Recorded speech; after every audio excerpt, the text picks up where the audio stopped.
Now, you may have seen this thumbnail on YouTube. I mean, I can actually basically guarantee that YouTube has been shoving this in your face, like, click, click, click, click it again. So you might be wondering why. Why did this video in particular go viral? Well, that is what I'm going to set out to explain in this video. But I'm going to start with something that seems unrelated, which is YouTuber burnout. Now, there's no secret, there have been a lot of YouTubers recently talking about burnout. People like Casey Neistat, Superwoman, Ryan Higa, Grace Helbig, and many, many, many more. And I think when you have all of these people with different YouTube channels, different experiences, they're all saying something similar, I think it's worth understanding that there may be sort of a common factor at play amongst all of them. So what I'm actually going to present is a kind of theory of everything when it comes to YouTube. Everything from YouTuber burnout through to videos going viral. Why do videos go viral on the platform right now? Okay, so, I think as a viewer, your response to burnout might be to say, well, these YouTubers are just entitled, or they're soft, or, boo-hoo, you have the best job in the world. Or your other response might be that burnout happens in every industry. So why should we care about this YouTuber thing? But I think that YouTuber burnout is a more specific phenomenon. I think there's something particular going on here. And it all starts with the YouTuber life cycle. I mean, if you think about a YouTuber who's complaining about burnout, they've had some success on the platform where their views are rising. And of course, that's exhilarating. It feels great. And you're working pretty hard, but you're seeing it pay off. And then at some point, your views start to falter. So maybe you work a little bit harder, but things don't really change and the views, continue to fall. I think there's a certain thing to do with the psychology of anchoring here. Once you have a certain number of subscribers, then, 100,000 views, which might be amazing in the beginning, feels like a horrible disappointment. So there's a real problem between sort of expectations and reality. And to me, this is a big part of why YouTuber burnout happens. Now, if you look at what the YouTubers are saying about this, you find that a lot of them are taking responsibility themselves.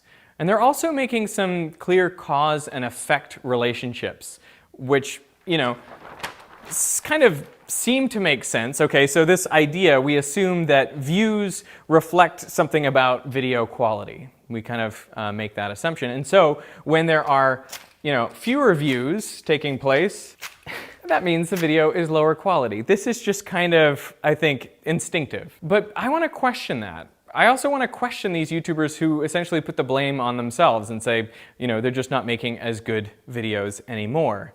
To me, I think there's something else at play, and it is the system. So from time to time, I like to go over to Google Trends, where you can basically search any search term and see how much traffic there is, how many people are searching that term at any given time. And if you search for Veritasium, basically since 2004, you see, well, this kind of curve, which might make you ask the question, where on the YouTuber life cycle do you think I am? And of course, this little spike here is from my black hole videos. This over here must be some Harry Potter fans who are bad at spelling. So this is how much people are searching for me, which I think kind of correlates to, how much my videos are being shown on YouTube and how much people are watching them and enjoying them. Now let's look at a similar channel for comparison. How about the channel Numberphile? It's also an educational channel, but it's very different, made by very different people and with very different schedules, very different topics that we've tackled, and yet these graphs look pretty similar. Let me have a look at one more. So this is the ASAP Science curve. So here you have Veritasium, Numberphile, and ASAP Science, 3 educational YouTube channels, which all follow a fairly similar pattern on Google Trends. So my question is, why is this? Why should we follow a similar trend? Well, the obvious answer is the algorithm. And the algorithm has a very important job because in traditional media, there are not that many works produced. I mean, in American theaters last year, there were about 800 films. 800 films, that's it. On TV, there were 500 scripted TV shows. But when it comes to YouTube, it doesn't even compare. I mean, I don't even think that they advertise the number of hundreds of hours uploaded every minute. The obvious analogy is that you're really just seeing the tip of the iceberg. But in the case of icebergs, you see, almost 10% of the ice above the surface. In the case of YouTube, you're seeing just the tip of the tip of the tip of the tip of the tip of the iceberg. Basically, statistically speaking, you are ignorant of everything on YouTube. And yet, YouTube claims that they have this algorithm, which you can think of like the brain of the platform, that can connect an audience that knows almost nothing of what's on the platform to the particular types of content they like. And in the best case, they would argue, YouTube would argue, that the algorithm is basically the audience. The audience decides what they want to watch, and the algorithm is just reflecting that. But of course, we are not in this ideal world, and the audience itself is always kind of shifting and changing who they are and what they like to watch. And so the algorithm you can think of as following the audience. The algorithm is chasing this audience around and trying to reach them.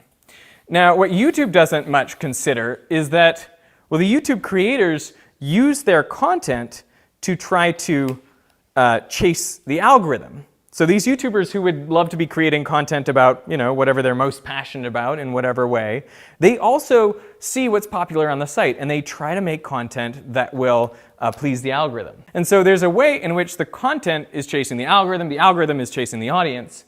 And if the content actually manages to catch up with the algorithm, you get a kind of perverse situation in which the algorithm is the content.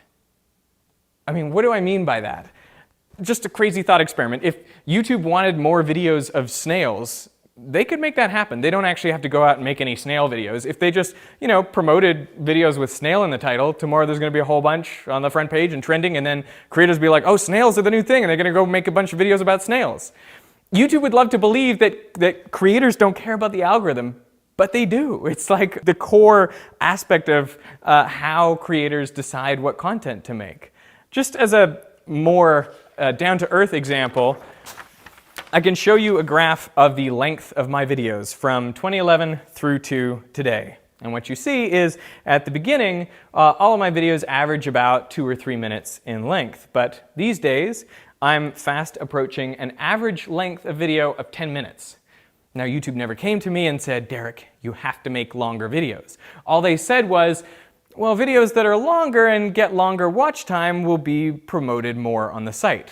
So people like myself and all the other creators who wanted to be seen, we made longer videos. It's just what we did. Now, we know that the algorithm is always changing. They're always trying to optimize it, make it work better. But they also change what it's trying to optimize for. In the beginning, it was simple, just views. But they quickly figured out that, of course, like a 20-minute view is worth a lot more than a 5-second view, so the actual metric should be watch time. And this was advantageous to people like gamers, because people like to watch people play video games for long periods of time. They also reduced the latency of the algorithm, by which I mean it updates every 10 minutes instead of, say, every day. And that's beneficial for news content and things that are really time sensitive. And to me, as a YouTuber, what this means is it's impossible to be an expert on YouTube. If you look at what it takes to become an expert at anything, according to the Nobel Prize-winning economist Daniel Kahneman, you need, of course, many, many hours of practice, effortful, deliberate practice. And on YouTube, I would argue we get that. You also need timely feedback. And again, on YouTube, we're given plenty of tools to be able to see how our videos are performing. But when it comes to a reliable environment, this is an environment in which the rules of the game aren't changing. So you can think of something like chess. It's possible to be a chess expert because in the middle of a game of chess, the rules don't suddenly change on you. Now, on YouTube, that is not true. We are not playing by the same rules the whole time because the algorithm is constantly changing. And so that puts us in this position where it's kind of impossible to be experts, and instead we're a little bit more like caged pigeons. Okay, go with me on this. There was this famous experiment where pigeons were put in a cage with a lever, and if they pushed the lever, then they would get some food. And so they very quickly learned that they needed to push the lever and the food would come out. So that's fine. But in another part of the experiment, they disconnected the lever from the food output, and they just supplied food into the cage kind of at random. And what did the pigeons do? Well, they started to do the types of behaviors that they were doing when the food appeared. So if one was preening itself, then it would keep preening itself with the expectation that food was coming. And this one, maybe was pecking the ground. So the point being, they started to engage in these superstitious behaviors because they had related some sort of cause and effect, but there actually wasn't a cause and effect there. And to me, this partly explains the whole YouTube burnout phenomenon, because you have these creators who are stretching themselves to try to chase that algorithm. Meanwhile, the algorithm is constantly shifting, and so you never feel like an expert and never quite know what's going on, even though you're constantly trying to relate cause and effect. Now, I can understand why the algorithm has to change. I mean, in the early days of YouTube, it was this situation where if you had subscribers, you were golden, because the next time you uploaded some content, then YouTube would show it to all your subscribers, it would get a ton of views. YouTube would say, oh, this is a popular video, show it to even more people, getting you even more subscribers, so the next time you launch another video, then it goes to more subscribers, more views, and it was just this positive feedback loop where you would grow and grow and grow a channel. So the rich got richer and small channels stayed small. So obviously we needed something to break the cycle. And so YouTube started doing some experiments where they would essentially, change what was recommended to your audience. So they would stop showing some of the content from certain subscribers, and they saw what happened to views. So they started really disconnecting the subscribers from the channel. No longer was a subscription like, I want to see every video by this person. It was more of like a suggestion that maybe something this person creates is something I might like to see. And what YouTube found when they did that was that the number of views on the platform, the amount of watch time, all rose dramatically. So for YouTube, to get growth of the site, they found that reducing the importance of subscriptions was essential. And this kind of makes sense if you think about it. I mean, if you make one great video, that doesn't necessarily mean that every video you're going to make is going to be great. So it makes sense for YouTube to step in and play some role in terms of determining what gets shown to which audience members. Now, as has been observed by MatPat previously, moving away from subscriptions moves YouTube back to what it was like to sell newspapers on the street. You really had to inspire people to buy on the spot. You have to serve up really sensational news items. This is also called yellow journalism. It was only once the newspapers built subscription models that newspapers could make sober journalism a reality, something that they focused on, because they already had your eyeballs. They didn't have to fight for that sort of attention. They didn't have to be as sensational. But YouTube is going in the opposite direction. Reducing the importance of subscribers means increasing the importance of sensationalism and clickbaity thumbnails. And so a few weeks ago, I was out at the Creator Summit in New York, and I met Mr. Beast. I showed him some of the footage from this video I was working on about the shade balls in LA Reservoir. And Mr. Beast took one look at it, and he said to me, "That's a banger." Which I think is pretty funny, but I think clearly he knew that this was going to be a video that would take off. And we talked about titles and thumbnails. You might have noticed that the thumbnail borrows a bit from, say, his work with cereal and Orbeez in backyards. And I told him that I was thinking about calling it something like Throwing Shade Balls. And he was like, no. He suggested, why are there 96 million black balls on this lake? Now, I changed it to reservoir because, let's be real, that's what it is. But it just goes to show how important the title and thumbnail are. What I learned talking to Mr. Beast was that going viral, you can boil down to two metrics. You need to do two things with your video in order for it to go viral, and I mean tens of millions of views, as his channel shows. Okay, the first thing, maybe not surprising, is watch time. So when people click on your video, they actually have to watch a significant portion of it. It's useful if that's sort of 7 or 8 minutes. Now that is the actual time that they watch. So you need a longer video than that, say 15 minutes, if you want the average watch time to be around that 7 or 8 minute mark. Now for me, watch time is not that exciting of a metric to know that I have to hit, because I know that most people already watch most of my videos. So for me, the big insight came with number 2. If you want a viral video, you need to have a high click-through rate. So that is the total number of clicks on your titles and thumbnails divided by the number of times that title and thumbnail have been shown. That is your click-through rate. And Mr. Beast showed me this graph showing that as you approach, 10%, 20%, 30% click-through rate, then the number of views and the number of impressions that video will get just skyrockets. It jumps dramatically. Now, on the one hand, that kind of makes sense because, if people are clicking a video, obviously you're going to get more views.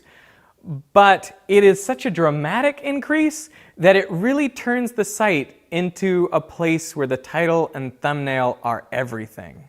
You can have a great video, but unless you have a great hook to get people in, it's not going to go viral.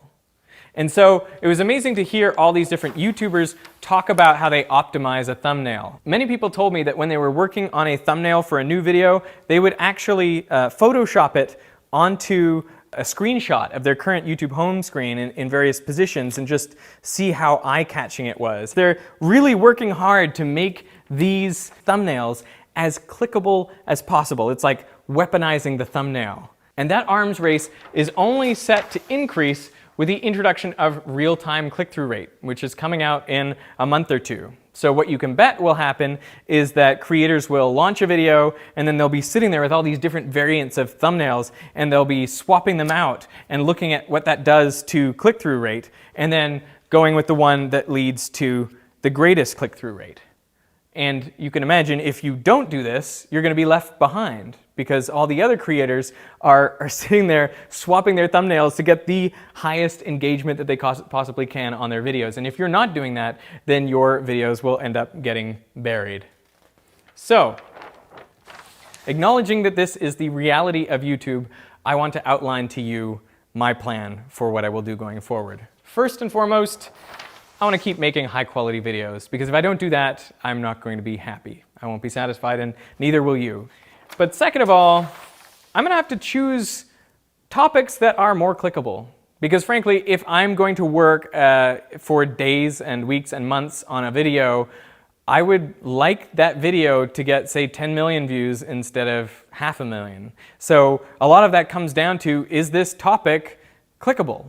And so number 3, I'm going to have to use some clickbaity titles and thumbnails. And I apologize for that, but it just seems like it's an existential threat that if you don't do that, your channel will not be around for very long and you'll be on that sort of downward slide. I'd love to know what you think. If you think it's a good idea or a bad idea, I'm totally open to hearing you out. I mean, Casey Neistat talked about how he's got to trust his audience, to come back to him.